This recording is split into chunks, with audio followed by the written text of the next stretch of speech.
The pop culture icon of the 60s, Yvonne Craig, is mostly remembered for her legendary appearance in the popular series Batman. By appearing in the final season, Craig portrayed such an inspiring character that it got stuck in the heads of fans for decades. Let's go over her remarkable achievement. Craig originally aimed at becoming a famous dancer. Yvonne Craig was born on the 16th of May, 1937 in Taylorville, Illinois.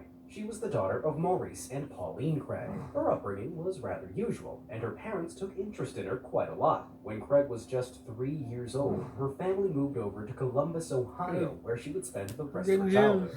At the age of 10, she started studying ballet, which led her to take an interest in dance. This is how the young girl began focusing more in this kind of art form. Her parents moved again after a few years, and this time it was in Dallas, Texas. Here, Craig attended Edith James School. She would attend any activity that had to do with dance and performance. She even performed at a Christmas show held by her school, where she got the attention of prima ballerina Alexandra Danilova, who was an expert in the dance world during that time. The prima ballerina was so impressed that she helped Craig audition in front of Pedagay Denham of Ballet Russe de Monte Carlo and Borges Balanchine of the American Ballet School. Surprisingly, both of them were impressed, and they accepted Craig as a part of their respective ranks. Later on, she would be a part of the Ballet Russe. She began training around 1954. Even though she was one of the youngest students there, Craig was one of the best. She stayed there for around 3 years before getting kicked out for having a major argument with Alexandra. How the actress got involved in the film industry. After that, Craig moved to Los Angeles to pursue a career in dance. But before she could do such a thing, she had to finish her studies in the Eugene Loring School. At this time, Craig entered the movie industry just to get some extra cash in her pocket and pay for her dancing classes. While taking up small roles in film, she was approached by a Colombian movie producer. Yvonne Craig was then given a small role in a movie called 18 and Anxious. Her next film was called The Young Land. After that, she wouldn't appear on TV screens for more than 2 years. She later appeared in a Western film starring Dennis Hopper and Patrick Wayne. With her work experience in acting increasing, she went off to alternate minor roles between TV shows and movies. Her television credits gave her the most recognition, as she made her very first appearance on the show called Schlitz Playhouse of Stars around April of 1958. The actress then decided to marry Jimmy Boyd 2 years later, but the marriage was short-lived, and they ended up filing for divorce in 1962. Craig later had a romantic relationship with comedian Mort Saul and another relationship with an actor called Bill Bixby. Yvonne Craig's rise in fame.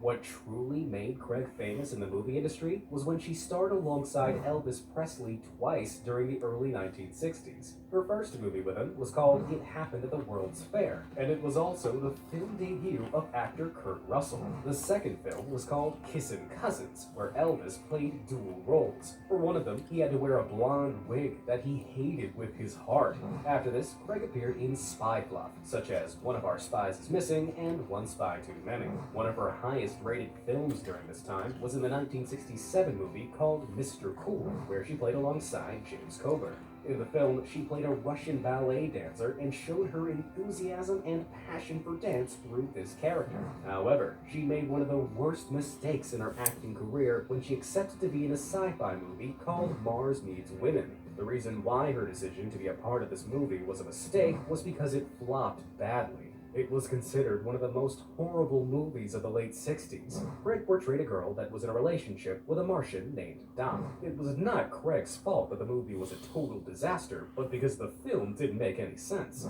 However, this didn't stop the actress from getting an opportunity that would change her life forever when she joined the cast of the Batman series. How she became a part of the Batman series.